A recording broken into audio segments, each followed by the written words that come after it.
Shalom, kami dari kelompok 1 akan menjelaskan masa kebangkitan nasional sebelum tahun 1908 dan sesudah tahun 1908. Perang Banjar. Perang Banjar tercatat dalam sejarah Indonesia sebagai gerakan perjuangan terhadap penjajah Belanda yang berlangsung antara tahun 1859 sampai 1905. Pangeran Antasari muncul sebagai salah satu tokoh utama dalam perang di tanah Borneo ini. Disebut juga Perang Banjar Borito. Peperangan ini terjadi di wilayah Sunan Banjar yang dulu memiliki area kekuasaan meliputi Kalimantan Tengah dan Kalimantan Selatan. Perang Banjar memunculkan sejumlah tokoh seperti Pangeran Hidayatullah dan Pangeran Antasari dari Kesultanan Banjar, serta Aling Panembahan Muning yang merupakan tokoh perjuangan dari pedalaman Borneo. Latar belakang dan penyebab Perang Banjar. Pada 1817 Sultan Sulaiman Al-Mu'tadillah selaku pemimpin Sunan Banjar menekan perjanjian dengan Belanda. Isi perjanjian tersebut adalah penyerahan wilayah dan Sunan Banjar, yaitu Dayak, Sintang, Bakumpai, Tanah Laut, Bendawai, Kota Waringin, Lawai, Jalai, Pigantan, Pasir Kutai, dan Beran kepada Belanda. Tanggal 4 Mei 1826, Sultan Adam Wal-Kasik Tilak penerus Sultan Sulaiman juga melakukan perjanjian dengan Belanda dengan menyisakan wilayah Sunan Banjar, yaitu Hulu Sungai, Martapura, dan Banjarmasin. Wilayah yang semakin sempit ini menjadi masalah dalam kehidupan sosial ekonomi Kesultanan Banjar. Kematian mendarat putra mahkota Abdul Rahman pada 1852 menambah rumit persoalan tersebut. Sepeninggal Sultan Adam yang mau wafat pada 1857, ada 3 kandidat penerus tahta Sunan Banjar, yaitu Pangeran Hidayatullah II, Pangeran Anom, dan Pangeran Tanjila II. Pangeran Hidayatullah II didukung pihak istana dan sudah mengantungi surat wasiat dari Sultan Adam. Pangeran Anom dijuluki sebagai Pakabumi atau Perdana Menteri, dan Tanjila II didukung oleh Belanda. Graf von Matim-Tambor atas nama Belanda secara sepihak melibatkan Pangeran Tanjila II sebagai Sultan Banjar di Martapura pada 3 November 1857. Pangeran Tanjila II merupakan anak dari istri sebelah tertua mendiang Sultan Adam. Pengangkatan secara sepihak ini menimbulkan protes dari istana. Yang dianggap paling berhak menjadi Sultan adalah Pangeran Hidayatullah II. Setelah dinobatkan, Sultan Tanjila II melakukan penghapusan hak-hak istimewa kepada saudara-saudaranya, yakni Pangeran Hidayatullah II dan Pangeran Anom. Sultan Tanjila II menganggap tidak ada surat wasiat dari Sultan Adam yang dikantongi Pangeran Hidayatullah II. Bahkan Pangeran Anom dibuang ke Bandung. Gerakan protes terhadap penobatan Sultan Tanjila II bermunculan dari pedalaman Kalimantan. Gerakan kini dipelopori oleh Panembahan Muning atau Aling. Garis hidup Aling berubah setelah mengabdi kepada Sultan Adam di Kesultanan Banjar. Di akhir masa pengabdiannya, Aling ditugaskan mengurusi perkebunan milik Kesultanan Pendalaman. Aling mendapat firasat bahwa yang berhak menduduki tahta Kesultanan Banjar adalah Pangeran Antasari, yaitu sepupu Pangeran Hidayatullah II.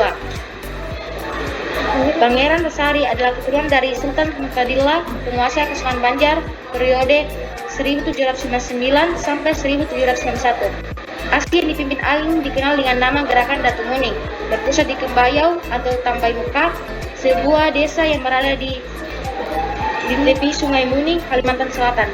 Pangeran Antasari datang ke Kembayau atas undangan Aling dan mendapat dukungan dari Aling pengikutnya. Dan banyak pihak yang mendukung, di antaranya adalah Kesultanan Pasir dan Kesultanan Kutai Kartanegara dari Kalimantan Timur, serta Tumenggung Surapati yang memimpin orang-orang Dayak. Setelah kita mengetahui latar belakang dan penyebab Perang Banjar, mari kita mengetahui bagaimana Perang Banjar berjalan.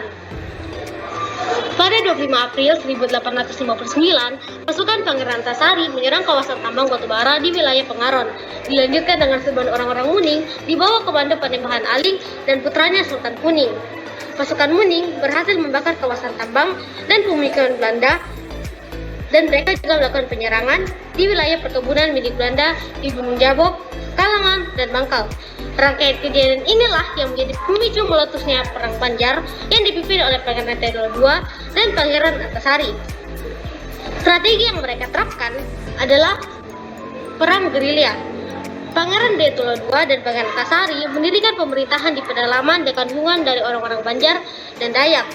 Pangeran Antasari berhasil menyatukan Banjar dan Dayak dengan spirit perlawanan terhadap penjajah. Akibat perangan ini, pemerintahan Kesultanan Banjar menjadi semakin kacau dan akhirnya Belanda terpaksa meminta Sultan Tamjilah II untuk meletakkan takhanya, dan pada 25 Juni 1859 secara resmi Sultan Tamjilah II mengundurkan diri dan menyerahkan Kesultanan Banjar kepada Belanda. Belanda kemudian mengasingkan Tamjilah II ke Bogor dan menawarkan kepada Pangeran Detula II. Namun, tawaran tersebut ditolak mentah-mentah karena Pangeran Detula II tidak ingin menjadi boneka Belanda. Pangeran Hidayatullah II kemudian dinobatkan sebagai Sultan Banjar oleh para pengikutnya pada September 1859 di Amuntai. Belanda pun akhirnya murka dan mengumumkan penghapusan Kesultanan Banjar pada 11 Juni 1860. Pangeran Detula II yang dibantu oleh dengan Pangeran Singit Setianya Demang Lehman terus melancarkan perlawanan secara gerilya. Begitu pula dengan Pangeran Antasari. Sementara Belanda mengerahkan seluruh pasukannya untuk memadamkan perlawanan tersebut. Hingga akhirnya Pangeran Hidayatullah II terdesak dan ditangkap oleh Belanda pada 28 Februari 1862. Pangeran Hidayatullah II bersama dengan anggota keluarganya kemudian diasingkan oleh Belanda ke Cianjur, Jawa Barat. Sepeninggal Pangeran Hidayatullah II, rakyat Banjar dan Dayak mendapatkan Pangeran Antasari sebagai Sultan Banjar pada 14 Maret 1862. Pangeran Antasari melanjutkan perjuangan menghadapi Belanda yang mendatangkan pasukan bantuan dari Batavia. Di tengah perlawanan gerilya tersebut, Pangeran Antasari jatuh sakit. Ia terserang penyakit cacar dan paru-paru hingga akhirnya wafat pada 11 Oktober 1862. Perjuangan melawan Belanda diteruskan oleh putra Pangeran Antasari yang kemudian dinobatkan sebagai pemimpin Banjar yang dengan gelar Sultan Muhammad Seman, dibantu oleh beberapa tokoh pejuang lainnya seperti Gusti Acil, Gusti Muhammad Arsyad, dan Antung Rahman. Meski begitu, perlawanan ini tidak sebesar saat dipimpin oleh Pangeran Hidayatullah II dan Pangeran Antasari. Sultan Muhammad Seman akhirnya gugur dan ditembak pasukan Belanda dalam pertempuran 24 Januari 1905. Perang Banjar pun berakhir setelah tokoh-tokoh pejuang tersisa berguguran, ditangkap, juga banyak yang diasingkan keluar pulau.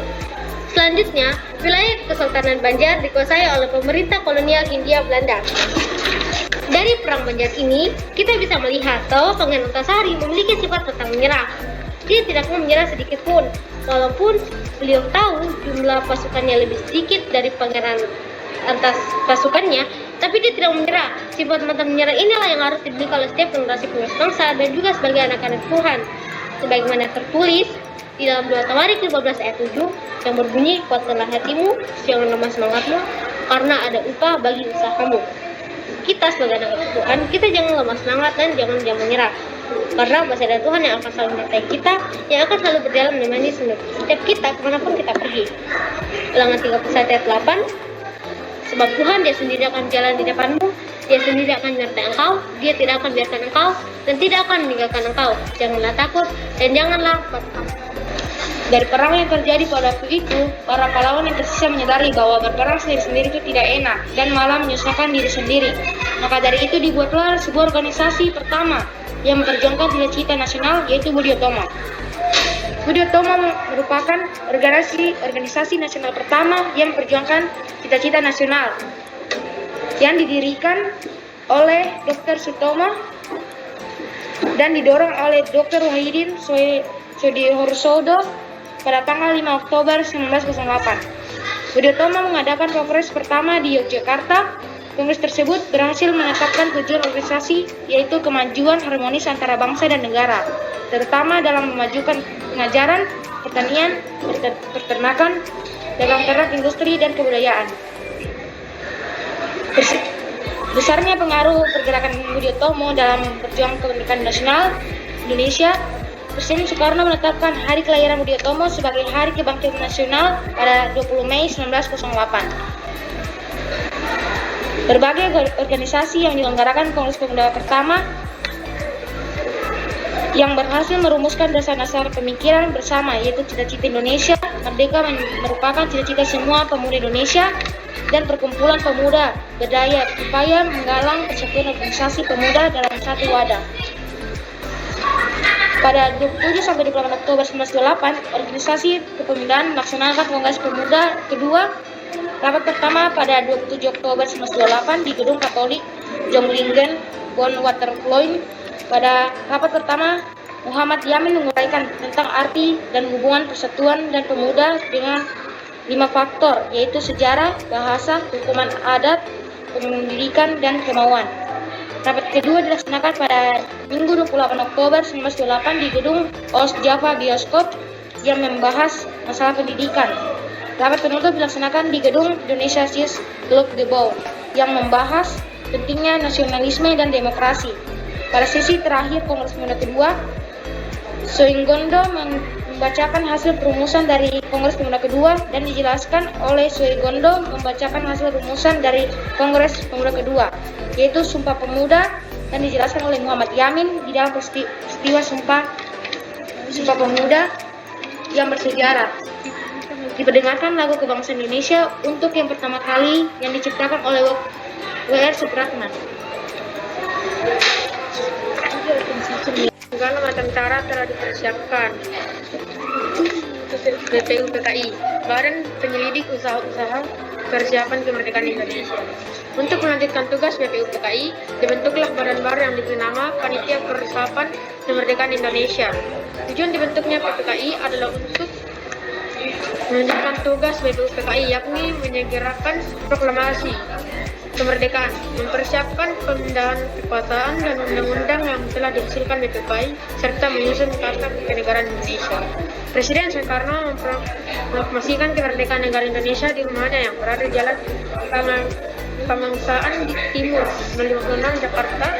Secara lantang Soekarno membacakan naskah proklamasi yang telah dirumuskan semalam untuk bersama dengan para tokoh lainnya. Dengan dibacakannya, proklamasi Indonesia menyatakan bahwa telah bebas dari belenggu penjajahan yang mengikat sejak ratusan tahun silam. Perjuangan dari masa kolonial hingga rumusan proklamasi sangatlah panjang, sehingga proklamasi sendiri memiliki makna yang sangat berarti bagi bangsa Indonesia. Salah satunya adalah di bidang pendidikan.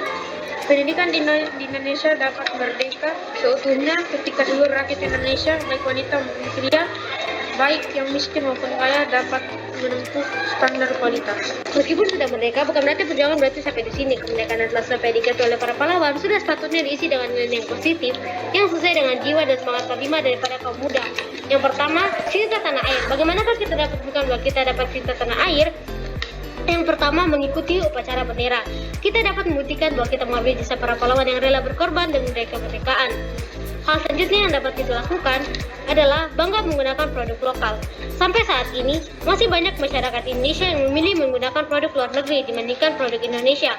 Padahal, banyak produk Indonesia yang lebih berkualitas dan memiliki keunikannya sendiri, seperti batik. Yang kedua, rela berkorban. Bagaimanakah kita dapat menunjukkan sikap rela berkorban? Yang pertama, yang dapat dilakukan adalah tidak bermain game dan menonton, dan memilih menggunakan waktu untuk belajar. Dengan kita belajar, kita dapat menambah wawasan kita dan waktu yang ada tidak terbang sia-sia. Hal selanjutnya yang dapat dilakukan adalah rela bertukar jadwal tiket dengan teman yang sedang sakit. Dengan itu, kita dapat menghargai teman kita yang sedang sakit, dan kita dapat mengurangi beban teman piket yang sedang piket di hari itu juga. Yang ketiga, sikap dan perilaku menjaga NKRI. Bagaimanakah kita dapat menunjukkan sikap dan perilaku kita? Yang pertama, berteman dengan semua orang tanpa memandang suku, ras, agama, warna kulit, dan lain-lain. Kita sebagai generasi penerus bangsa, kita harus berteman dengan siapapun, karena walaupun kita berbeda-beda, kita tetap satu air, satu bangsa, yaitu Indonesia. Hal terakhir yang dapat dilakukan adalah menaati peraturan-peraturan yang ada di Indonesia. Dengan kita menaatinya, kita dapat menunjukkan bahwa kita warga Indonesia yang taat akan peraturan-peraturan yang ada. Demikian presentasi dari kami, dari kelompok 1. Terima kasih, Tuhan Yesus memberkati.